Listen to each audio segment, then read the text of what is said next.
First of all ഞാൻ ഒരു കാര്യം പറയാം, ആർക്കും ഷെയർ ചെയ്യാതിരിക്കുക. അതായത് നമ്മുടെ ബെസ്റ്റ് ഫ്രണ്ട്സ് ആണെങ്കിൽ പോലും ഒരു കഴിവുണ്ടെങ്കിൽ ആ കഴിവിനെ വെച്ച് തന്നെ കണ്ടന്റ് ക്രിയേഷൻ ചെയ്യാൻ ശ്രമിക്കുക കൂടുതൽ. ഹായ് ഫ്രണ്ട്സ്, അപ്പോൾ പെൻസിൽ സ്റ്റുഡിയോൻ്റെ പുതിയൊരു വീഡിയോയിലേക്ക് എല്ലാവർക്കും സ്വാഗതം. അപ്പോൾ ഞാൻ വന്നിട്ടുള്ളതെന്ന് വെച്ചാൽ എങ്ങനെ ഒരു കണ്ടന്റ് ക്രിയേഷൻ സ്റ്റാർട്ട് ചെയ്യാം, അല്ലെങ്കിൽ കണ്ടന്റ് ക്രിയേഷൻ സ്റ്റാർട്ട് ചെയ്യുമ്പോൾ നമ്മൾ എന്തൊക്കെ ശ്രദ്ധിക്കണം എന്നുള്ള കാര്യം കേട്ടോ.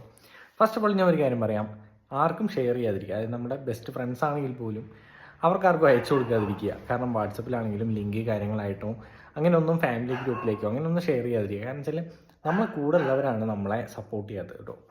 കാരണം നമ്മളെ വീഡിയോസ് കാണുന്ന ബാക്കിയുള്ള ആളുകൾ, പുറത്തുള്ള ആളുകളാണ് ശരിക്കും എന്നെ സപ്പോർട്ട് ചെയ്യുന്നത് കൂടുതൽ. ഞാനിപ്പോൾ പെൻസിൽ സ്റ്റുഡിയോ എന്ന് പറഞ്ഞിട്ട് സ്റ്റാർട്ട് ചെയ്തിട്ടുള്ള പെൻസിൽ ഡ്രോയിങ്ങിൻ്റെ അല്ലെങ്കിൽ ഡ്രോയിങ് കാര്യങ്ങൾ ചെയ്യുന്ന ഒരു പേജുണ്ട്.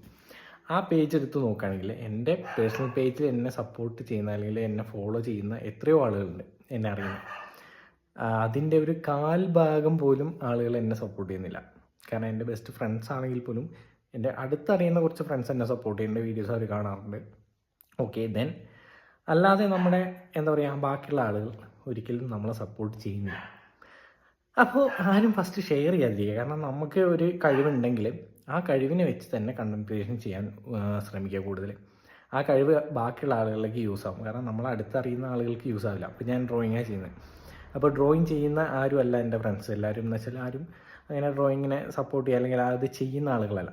പക്ഷെ അത് ചെയ്യാൻ ആഗ്രഹിക്കുന്ന ഒരുപാട് ആളുകൾ, പിള്ളേരാണെങ്കിൽ തന്നെ ഇഷ്ടംപോലെ ആളുകൾ വേറുണ്ട്. അപ്പോൾ അവരിലേക്ക് ഈ വീഡിയോ എപ്പോഴെങ്കിലുമൊക്കെ എത്തുന്ന സമയത്ത് അവരെ നമ്മൾ സപ്പോർട്ട് ചെയ്യും. അവരാണ് നമ്മുടെ എന്താ പറയുക സപ്പോർട്ട് ചെയ്യുന്ന ഫോളോവേഴ്സ് എന്ന് പറയുന്നത്. അല്ലാതെ നമ്മളെ കൂടെയുള്ള ആളുകളോ ഫാമിലിയിലുള്ള ആളുകളോ അല്ല.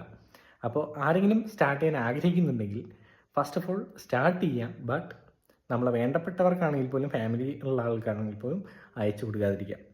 അതിൻ്റെ വേറൊരു കാരണം കൂടെ പറഞ്ഞുതരാം. അതായത് നമ്മളെ ഫോളോ ചെയ്യുന്ന അല്ലെങ്കിൽ നമ്മുടെ ഫാമിലിയിലുള്ള ആളുകൾക്ക് ഞാൻ ചോദിച്ചു, വീഡിയോ ജസ്റ്റ് ഒന്ന് ഓപ്പൺ ചെയ്യുന്നു, കാണാനൊക്കെ സമയം ഇൻട്രസ്റ്റ് ഉണ്ടാവില്ല. 1-2 വട്ടം ഫസ്റ്റത്തെ 2-3 വട്ടമൊക്കെ ഇൻട്രസ്റ്റ് ആവും. അത് കഴിഞ്ഞാൽ പിന്നെ ഉണ്ടാവില്ല. പിന്നെ അവരെന്ത് ചെയ്യുന്നു വെച്ചാൽ ജസ്റ്റ് ഓപ്പൺ ചെയ്യുന്നു, ഒരു ലൈക്ക് അടിച്ചിടുന്നു, അല്ലെങ്കിൽ എന്തെങ്കിലും കമൻറ്റ് ഇടുന്നു, സ്ക്രോൾ ചെയ്യുന്നു. അങ്ങനെ ചെയ്യുമ്പോൾ ഇൻസ്റ്റഗ്രാം ആണെങ്കിലും യൂട്യൂബ് ആണെങ്കിലും ആ ഒരു സംഭവം വരും. അത് ജസ്റ്റ് ഓപ്പൺ ചെയ്തു, ലൈക്ക് അടിച്ചു, സ്ക്രോൾ ചെയ്യുന്ന സമയത്ത് ഇതിനൊരു നെഗറ്റീവ് ഇമ്പാക്റ്റാണ് ഉണ്ടാക്കുക നമ്മളെ വീഡിയോയ്ക്ക്. അപ്പോൾ അതുകൊണ്ട് സ്റ്റാർട്ട് ചെയ്യുക, ബട്ട് ഫ്രണ്ട്സിനാണെങ്കിൽ പോലും ഷെയർ ചെയ്യാതിരിക്കുക. ബൈ.